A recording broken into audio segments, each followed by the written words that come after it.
L'état des lieux de la cybermenace aujourd'hui montre que les collectivités sont très concernées par toutes les attaques cyber, en particulier les rançongiciels ou les ransomware, qui sont la première des attaques qui sont aujourd'hui remontées par les collectivités au niveau national auprès du GIP cybermalveillance.gouv.fr, qui est le site de référence pour avoir un certain nombre de conseils et d'informations sur aussi bien la menace que sur comment s'en prémunir, et avec des conseils très concrets adressés aux collectivités.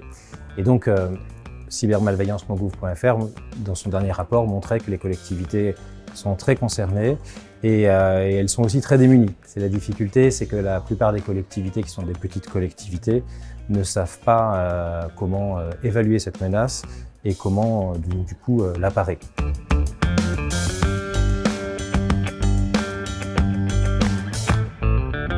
Pour permettre aux collectivités de se protéger, enfin de protéger les données dont elles ont la charge, on les accompagne également sur la conformité au RGPD, et pour éviter qu'elles soient attaquées par des attaques rançongicielles, on les équipe d'une part de solutions techniques. Il y a des antivirus aujourd'hui évolués qu'on appelle des anti-rançongiciels ou anti-ransomware.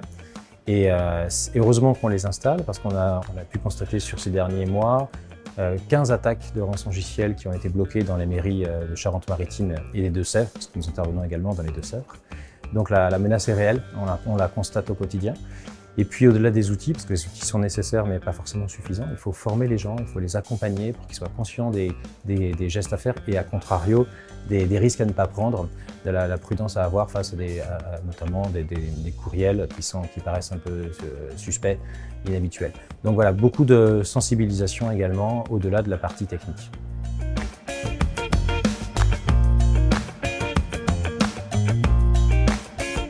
Quatre conseils aux collectivités qui veulent très simplement augmenter leur niveau de sécurité et du coup se prémunir contre quasiment 80% des risques courants qu'elles peuvent courir. Ce sont vraiment les quatre fondamentaux. Le premier, c'est avoir des sauvegardes à jour. Faire des sauvegardes, les avoir à jour et si possible sur 2 supports différents à 2 endroits différents. C'est important. Deuxième conseil, avoir des mots de passe suffisamment complexes. Là aussi, toujours cybermalveillance, il y a des conseils sur comment faire un mot de passe complexe et comment le gérer simplement. Troisièmement, mettre à jour son matériel. Les mises à jour des logiciels, il y a souvent des failles de sécurité qui sont détectées, donc les éditeurs publient des mises à jour, il faut les passer, que ce soit sur le système d'exploitation ou sur les logiciels courants.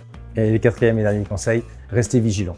Rester vigilant, être attentif quand on reçoit des mails qui sont suspects, quand on a des cadeaux extraordinaires, ne pas cliquer, bien vérifier l'adresse de l'expéditeur qui envoie le mail. Voilà.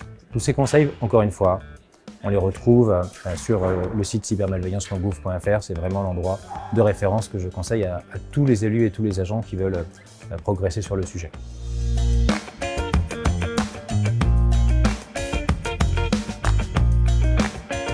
Quand une collectivité est attaquée, il est important qu'elle le déclare aux autorités compétentes, gendarmerie ou police, qu'elle porte plainte et qu'elle ait recours tout de suite à un expert cyber. Pour être mis en contact, c'est très facile, il suffit d'aller sur le site cybermalveillance.gouv.fr, encore une fois, toujours le même, et donc de déclarer l'incident qu'on a eu. Et en fonction de l'incident, le cybermalveillance met la collectivité en contact avec des prestataires référencés reconnus comme compétents.